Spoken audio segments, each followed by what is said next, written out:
Aloha. Tell you what, I totally missed you today. I was very much looking forward to the bass. I don't know what happened. I haven't spoken to you thus far. I hope you didn't get cold feet. If that is the case, don't worry about it. Come and hang out, have fun. I'm just going to show you what we would have gone over, so it give you the head start when we see each other next. If you play with a pick, that's great. I would say table that and put that underneath your pinky and hold it for later, because it will get used. Other than that, we're going to be generally using our 1 finger, our 2 finger, and our 3 finger while getting rid of our thumb right now. We will put it back for a little bit of slap. However, the beginning is going to look kind of boring, and actually it feels kind of boring. First finger, second finger, third finger, and fourth finger are going to be used. We're going to put our first finger on the lowest string, whatever yours is. I have a 5 string, so I've got that low B.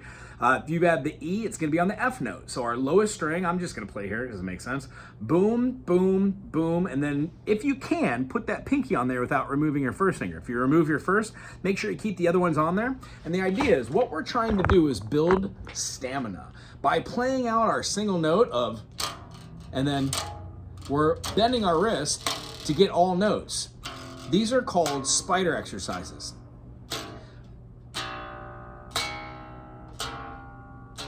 We're quite literally looking for connection and making sure the note is coming out.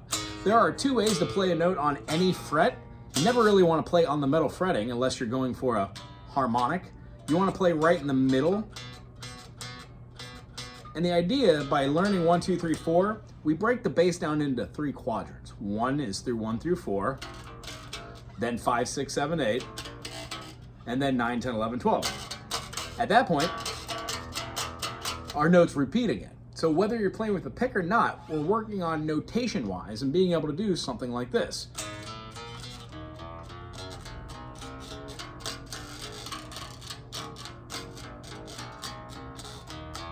These kind of are arbitrary. When you get down to the top, go all the way back down to the bottom. Now, these can be pointy notes or flat notes. Bar chords are B-A-R-R-E, which looks like this. Flat notes, they make them a little duller.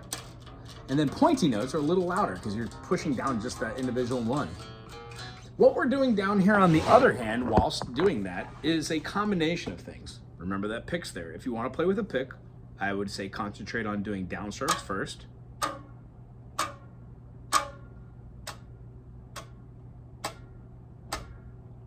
Notice how I'm going down and I'm keeping the same angular motion while going down through that. That's how we would play our different notes. So you don't even need the notes on the other hand to practice getting 4 beats. 1, 2, 3, 4, 2, 2, 3, 4, 3, 2, 3, 4, 4, 2, 3, 4. Rather than playing with the pointy end of the pick, maybe just try playing with the flattened part of it. It makes it easier when going down for contact. Let's knock over my light. Going into it like that is how I kind of pick at them. So if I'm doing like,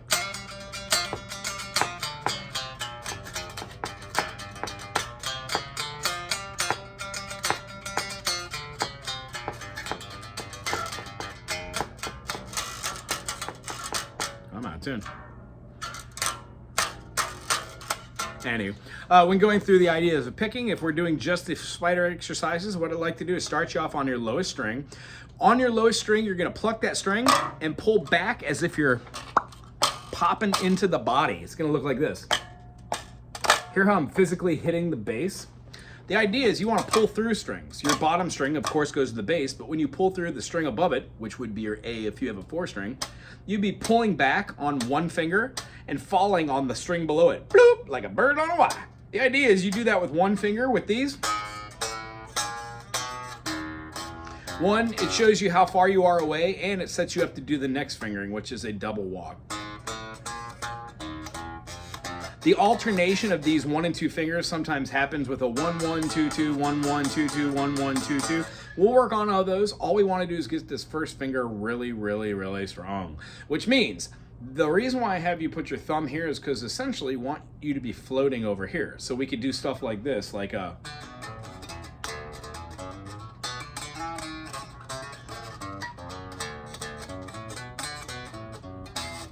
we're going to want to see scales working themselves out with the right fingerings later. But over here, being able to have 1, 2, 3, 4, 1, 2, 3, 4 is a very valuable tool for learning rhythms later. Whether you're playing with a pick or not, go slow. 1, 2, 3, 4. When working your hands up like that, do only your first finger here for this first week. We'll move on to the second finger, and then we'll move on to alternating these. At a certain point, you should be able to have these spider exercises. Remember, just 1, 2, 3, 4, 1, 2, 3, 4, 1, 2, 3, 4. Kind of moving. Along the way, we're going to talk about muting techniques. We already started with one, that's the thumb. And then that corresponds with like doing stuff like 12, 14, 12, 14, 12, 14, 12, 14, and 12, 14. I'm quite literally plopping and then hammering down on. These are called hammer-ons. If you did them the other way, they'd be called pull-offs. And then if you put an open note phrasing before it, like an open G, and then onto the open G and up, you get these like.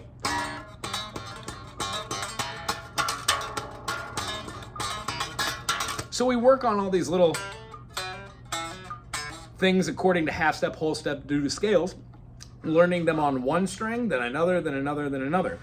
Finally, to leave you with, the idea is what we want to do as bass players is get familiar with chords. And I know that's a weird concept, but when we play a low note, go up a string, and then up minor third, or a major second, sorry about that, we would get an octave. That's an F to an F. So first fret on the low string is an F.